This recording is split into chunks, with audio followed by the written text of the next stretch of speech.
కృష్ణా జిల్లా బల్లిపర్రుకు భారీగా చేరుకుంటున్నారు రైతులు, అన్నదాతలు. వైఎస్ఆర్సీపీ కార్యకర్తలను అడ్డుకుంటున్నారు పోలీసులు. రైతుల పట్ల ఖాకీలు వ్యవహరిస్తున్న తీరుపై మాజీ ఎమ్మెల్యే కైలే అనిల్ ఆగ్రహం వ్యక్తం చేశారు.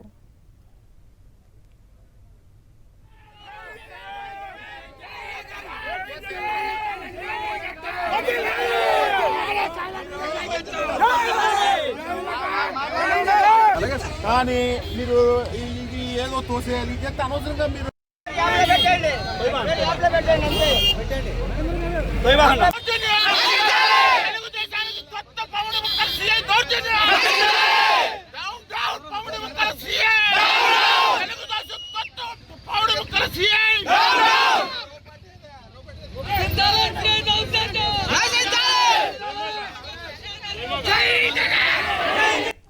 చూస్తున్నాం కృష్ణా జిల్లా బల్లిపర్రు దగ్గర భారీగా అన్నదాతలు మనకు కనిపిస్తున్నారు. పెద్ద ఎత్తున రోడ్లపైకి వచ్చారు.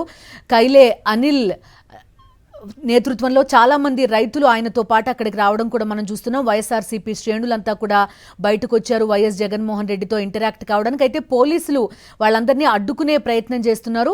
కూటమి పెద్దల డైరెక్షన్లోనే ఈ రకంగా పోలీసులు వ్యవహరిస్తున్నారు అంటూ ఆగ్రహం వ్యక్తం చేయడం కూడా మనకు కనిపిస్తోంది. డౌన్ డౌన్ సిఐ అంటూ కూడా నినాదాలు చేస్తున్నారు కైలే అనిల్. ఈ స్థాయిలో అడ్డుకోవడం వల్ల మీకేం ఒరుగుతుంది అని కూడా రైతులు ప్రశ్నిస్తున్న పరిస్థితి మనం చూస్తున్నాం. గోపివానిపాలెం దగ్గర ఉన్నారు మా కరెస్పాండెంట్ అశోక్తో మాట్లాడదాం. అశోక్, చెప్పండి, కాసేపటి క్రితం చూసాం ఇడపనగల్లు దగ్గర కానివ్వండి, ప్రస్తుతం బల్లిపర్రు దగ్గర కానివ్వండి, రైతులు ఎవరైతే వైఎస్ జగన్మోహన్ రెడ్డిని చూడడానికి, ఆయన్ని కలవడానికి, తమ కష్టం చెప్పుకోవడానికి వస్తున్నారు, అలాంటి రైతులందరినీ కూడా అడ్డుకుంటున్నారు. ఏం జరుగుతోంది? మీ దగ్గర ఉన్న వివరాలు ఏంటి అనిల్? ఖచ్చితంగా పోలీసుల ఆంక్షలు, ప్రభుత్వం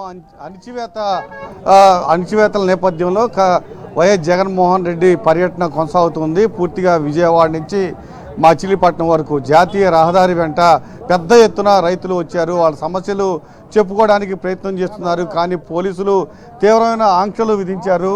కనీసం జగన్మోహన్ రెడ్డిని కలవటానికి కూడా వీలు లేదు. జగన్మోహన్ రెడ్డిని కలిస్తే నేరం అన్నట్లు కూడా ప్రచారం చేస్తున్నారు. అయితే కొద్దిసేపటి క్రితమే మాజీ ఎమ్మెల్యే కైలే అనిల్తో పోలీసులు గొడవ పడిన వ్యవహారం. ఎందుకు మీరు ఆంక్షలు పెడుతున్నారు? రైతులు తమ సమస్యలు చెప్పుకోవడానికి జగన్మోహన్ రెడ్డి దగ్గరికి వస్తుంటే మీరెందుకు ఆంక్షలు పెడుతున్నారంటూ పోలీసులను ప్రశ్నిస్తే పోలీసులు వాగ్వాదానికి దిగిన పరిస్థితి. మనతో మాజీ ఎమ్మెల్యే కైలే అనిల్ ఉన్నారు. ఏంటి ఆంక్షలు? ఎప్పుడన్నా చూసారా? ఏమంటున్నారు పోలీసులు? అంటే జగన్మోహన్ రెడ్డి గారు మనసు మీద ఉన్నటువంటి ప్రేమని ఈ పోలీసులు ఏదో తొలగించడానికి ప్రయత్నం చేస్తూ ఉన్నారు. ఇక్కడ ఒక ఆయన పమిడి ముక్కల సిఐ గారు ఉన్నారు. ఆయనే తెలుగుదేశం పార్టీ వ్యవస్థాపకుడు అయినట్టు ఇక్కడ ఆటోలు ఆపేయడం, ఈ పామర నియోజకవర్గం అంతా ఎక్కడికెక్కడ ఆంక్షలు విధించి ఆటోలను ఆపేయడం, వాళ్ళకి నోటీసులు ఇవ్వడం, ఆటోలను ఫోటో తీయడం, వాళ్ళ మీద కేసులు పెడతామని బెదిరించడం, ఇదంతా కూడా చేస్తూ ఉన్నారు. కానీ నేను ఒకటే చెప్తా ఉన్నా, పోలీసు ఉద్యోగం చేసేటప్పుడు ఒక ప్రమాణం చేస్తాం, అందరికీ కూడా న్యాయం చేస్తామని చెప్పి ప్రమాణం చేస్తాం.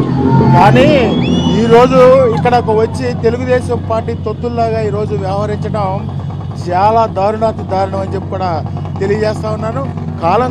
కాలం గడుస్తుంది, కాలం గడవకుండా ఉండదు. ఈరోజు రేపు అవుతే రేపు ఎల్లుండి అవుతుందని కూడా మనం చేస్తూ ఉన్నాం. జగన్మోహన్ రెడ్డి గారు రైతులు కష్టాలు తెలుసుకోవడం కోసం వస్తూ ఉన్నారు. ప్రజల యొక్క కష్టాలు తెలుసుకోవడానికి వస్తూ ఉన్నారు. మా అభిమాన నాయకుడు వచ్చినప్పుడు ఆయన్ని కలుసుకోవాలని తాపత్రయపడతా ఉంటారు.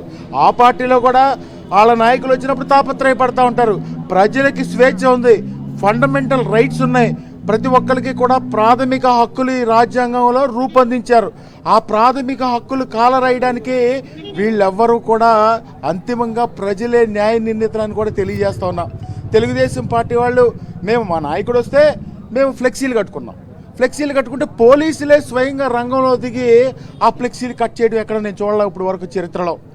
వీళ్ళే తెలుగుదేశం కార్యకర్తలాగా వ్యవహరిస్తూ ఉన్నారు. ఇది చాలా దారుణం అని చెప్పి కూడా మనం చేస్తూ ఉన్నా. పోలీసులతో జగన్మోహన్ రెడ్డి గారి మీద ఉన్నటువంటి ప్రేమని తొలగించాలని చూస్తే అది ప్రజలు అది ఉవ్వెత్తిన ఎగిసిపడే కెరటం అని చెప్పి కూడా ఈ సందర్భంగా తెలియజేస్తా ఉన్నా. ఎగిసిపడే కెరటం లాగా వచ్చే తుఫాన్లో అందరూ కూడా కొట్టుకుని వెళ్ళిపోతారు. పెద్ద ఎత్తున రైతులు వస్తూ ఉన్నారు.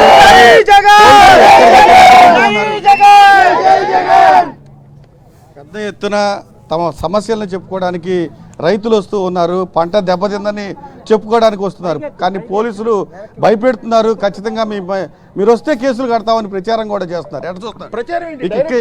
ఇక్కడ మీ పక్కనే డైరెక్ట్గా మైక్ పెట్టుకుని మీరు ఈ గీత దాటకూడదు, ఈ గీత దాటి రాకూడదు అని చెప్పి ఇక్కడ డైరెక్ట్గా కేసులు కడతాం అని చెప్పి ఎంత దారుణంగా వ్యవహరిస్తూ ఉన్నారో ఈ పోలీసుల తీరు చూస్తే అర్థమవుతుందని చెప్పి కూడా తెలియజేస్తాను. ఒకటే మనం చేస్తా ఉన్నా, ప్రజల యొక్క ఆవేశానికి మీరు ఎందుకు కూడా పనికిరారని చెప్పి కూడా ఈ సందర్భంగా తెలియజేస్తా ఉన్నా. ఒక్క కనుసైగ చేస్తే ఆ కనుసైగ కెరటంలో కొట్టుకుని వెళ్ళిపోతారని చెప్పి కూడా మనం చేస్తా ఉన్నాం. ప్రధానంగా మీ తుఫాన్ కారణంగా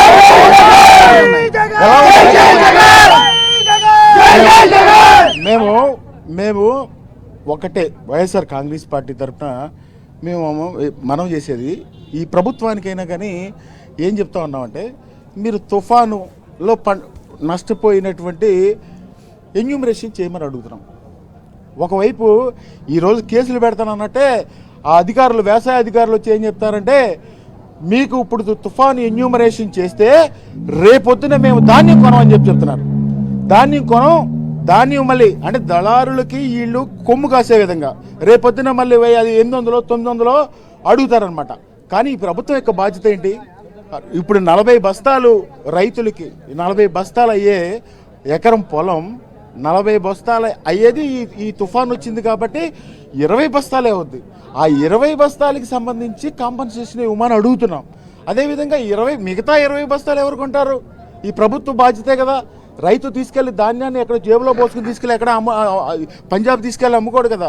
ఈ ప్రభుత్వం యొక్క బాధ్యత పూర్తిగా చివరి గింజ వరకు ధాన్యం కొనాలి, ఎన్యూమరేషన్ చేయాలి. జగన్మోహన్ రెడ్డి గారు ఉన్నప్పుడు ఉచితంగా ఇన్సూరెన్స్ కట్టేవాళ్ళు. ఆ ఇన్సూరెన్స్ అసలు గురించి పట్టించుకునే పరిస్థితే లేదు. అదేవిధంగా పెట్టుబడి సాయంగా కౌలు రైతుకి సాయం చేసేవాళ్ళు. కౌలు రైతుకి ఎక్కడ సాయం చేస్తా ఉన్నారని ఎక్కడ కూడా కౌలు రైతుకి సాయం చేసిన పరిస్థితులు లేవు. అదేవిధంగా ఈ సంవత్సరం ఎంత ప్రభుత్వం యొక్క ఇది ఎంత దారుణం అంటే, ఎరువులు కూడా అందించలేని పరిస్థితి. యూరియా కోసం ప్రతి ఊరిలో కూడా రోడ్ల మీద నిలబడి దారుణమైన పరిస్థితులు ఈరోజు అనుభవిస్తే ఇప్పటికే పంట చేతికి వచ్చేది. ఈ పంటకి ఏదో పడిపోయిన పంట ఒకటే నష్టపోవడం కాదు. మీరు రండి, క్షేత్రస్థాయిలోకి రండి, నిలువుగా ఉన్నటువంటి పంట కూడా పాడైపోయింది. ఎందుకంటే ఇప్పుడు పాలు పోసుకునే టైం, ఈ పాలు పోసుకునే టైంలో మొత్తం ఆ గాలికి పంట అంతా నాశనమైంది. ఒక్కొక్క రైతు దాదాపుగా 50,000 రూపాయలు పెట్టుబడి పెట్టారు. ఈ చంద్రబాబు నాయుడు గారు అంటారు ధాన్యం పండించొద్దు అంటారు. ఎక్కడ పండిస్తారండి? ఈ కాలువ కింద అంతా కూడా ఈ ప్రాంతంలో ధాన్యం పండించకుండా ఏం చేస్తారు? మీరు ప్రభుత్వం దగ్గర నుంచి కొనాలి. మీరేదో సింగపూర్ వెళ్ళిపోయి ఈ పామర్ని సింగపూర్ చేసేస్తానంటాం కాదు. పామర్లో ఉన్న రైతును ఆదుకోండి, పామర్లో ఉన్న కైలు రైతును ఆదుకోండి, పామర్లో ఉన్న రైతుకి ఉచితంగా ఇన్సూరెన్స్ చేయండి, పామర్లో ఉన్న రైతుకి మొన్న కృష్ణానది వరదల్లో మీరు వాళ్ళకి కాంపన్సేషన్ ఇవ్వండి.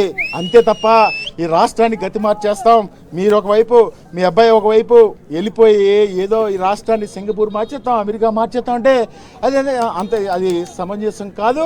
ప్రజల యొక్క ఆగ్రహానికి గురవుతారని చెప్పి మన గ్రామాల్లో రైతుల పరిస్థితి ఎట్లా ఉంది? మొన్న తుఫాన్ తర్వాత పడిపోయిన పంట పొలాలను పరిశీలించారు. రైతులు ఏం చెప్తున్నారు? రైతులు పాపం వాళ్ళు చెప్పుకోలేని బాధ.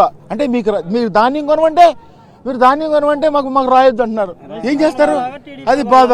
అదేవిధంగా మళ్ళీ ఇక్కడ జగన్మోహన్ రెడ్డి గారు ఉండగా కులం చూడలేదు, మతం చూడలేదు, రాజకీయాలు చూడలేదు, ప్రతి ఒక్కరికి కూడా సంక్షేమ కార్యక్రమాలు ఇచ్చారు. రైతును చూశారు, విద్యార్థులను చూశారు, అందరూ చూశారు. కానీ ఈరోజు ఎన్యూమరేషన్ చేయడానికి కూడా మీరు ఏ పార్టీ?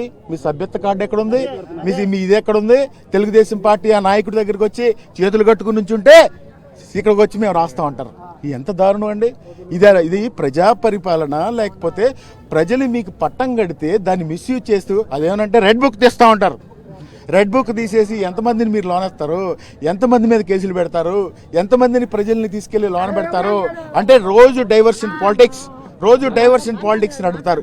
రైతు గురించి సమస్య అడిగితే జోగి రమేష్ గారి మీద కేసు పెడతారు, రైతు గురించి సమస్య అడిగితే ఇంకొక ఆయన మీద కేసు పెడతారు, రైతు గురించి సమస్య ఏదైనా ఏదైనా చేయండి అని అడిగితే వంశీ గారి మీద కేసు పెడతారు.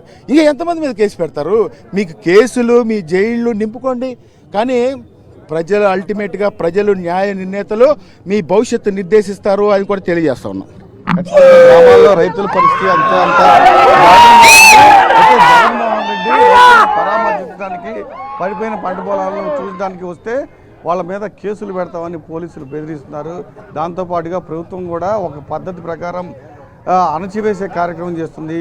భారీ ఎత్తున వైఎస్ జగన్మోహన్ రెడ్డిని చూడటానికి, వాళ్ళ బాధలు చెప్పుకోవడానికి రైతులు వస్తూ ఉంటే పూర్తిగా ఆంక్షలు పెట్టి అరెస్టులు చేస్తామని బెదిరిస్తోంది. కానీ ఈ బెదిరింపులకు భయపడే వాళ్ళు ఎవరు లేరని కైలే అనిల్ హెచ్చరిస్తూ ఉన్నారు. Bindu. Okay Ashok, thank you.